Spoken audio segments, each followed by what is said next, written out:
Hola, ¿qué tal? ¿Cómo están? Estoy a punto de exponer mi parte de la exposición que tenemos acerca de, les voy a decir el título, la exploración de las conversaciones. Yo estoy junto con Lina Martínez y con Sofía del Mar Rivera y vamos a hablar, bueno, yo voy a simplemente exponer mi parte y empiezo con lo siguiente. Ya poco a poco en la edición les vamos a poner las diapositivas que van a aparecer aquí de lo que les estoy exponiendo, pero mientras tanto se las voy a mostrar por aquí rápido para que ustedes las puedan ver. Espero que se vean las observaciones. Ahí está. Observaciones sobre la institución social del rechazo y el desacuerdo. ¿Qué significa todo esto? Eso quiere decir que nosotros con nuestra manera de actuar estamos mostrando rechazo y desacuerdo a lo que una persona está diciendo, a veces hasta sin darnos cuenta.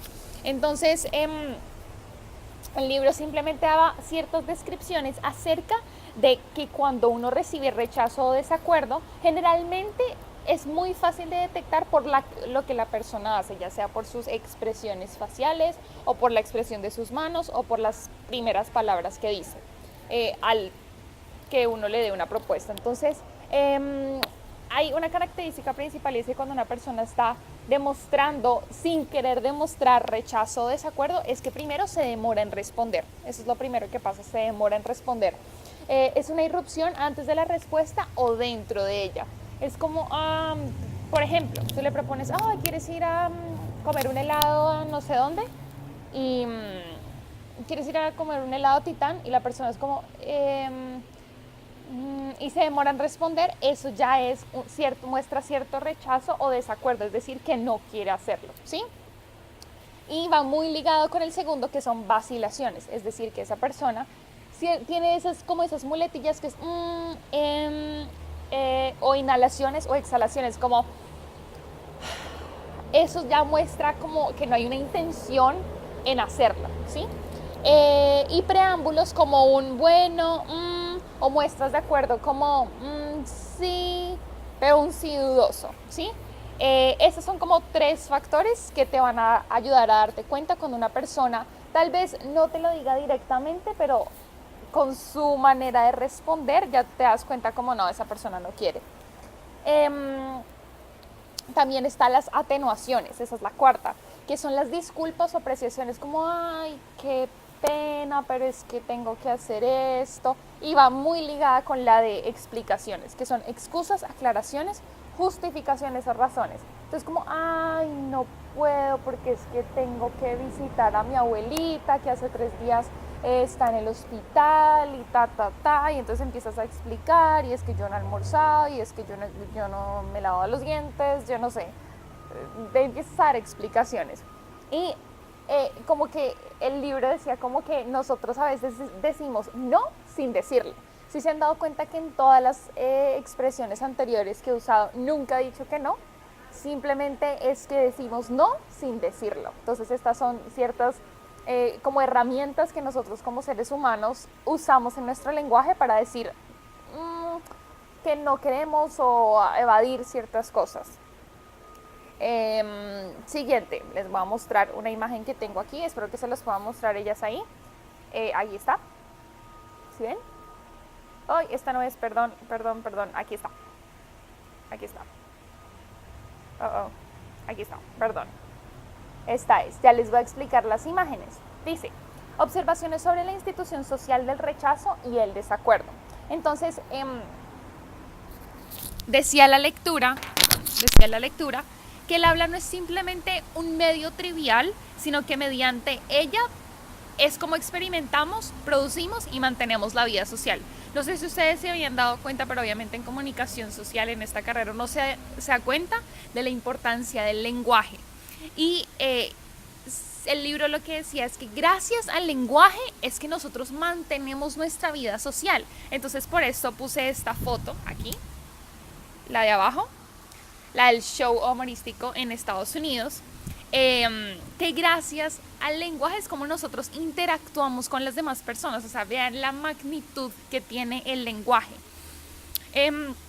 También hablaba acerca de las personas que hacen un análisis al lenguaje y decía que les voy a mostrar la imagen que puse, es de Lilo y Stitch y es como Lilo ahí aconsejando a Stitch. Y dice que las personas que hacen análisis de la conversación y la psicología discursiva, es decir, la psicología del discurso, de lo que yo digo, cómo hablo, se centran en el estudio del habla y la interacción para entender las acciones y las prácticas sociales. ¿Qué quiere decir todo esto? Quiere decir que para tú entender la manera de actuar de las personas, tienes que también entender su manera de hablar, su manera de comunicarse, la manera como ellos expresan sus ideas. Entonces las personas que estudian o hacen análisis de las conversaciones y buscan entender cómo las personas actúan, siempre se van a la conversación, cómo hablan las personas, al lenguaje. Y por último, quiero exponer ahí puse esta imagen, ahí, ¿será que la vean? Ahí está. Y dice que ellos estudian factores.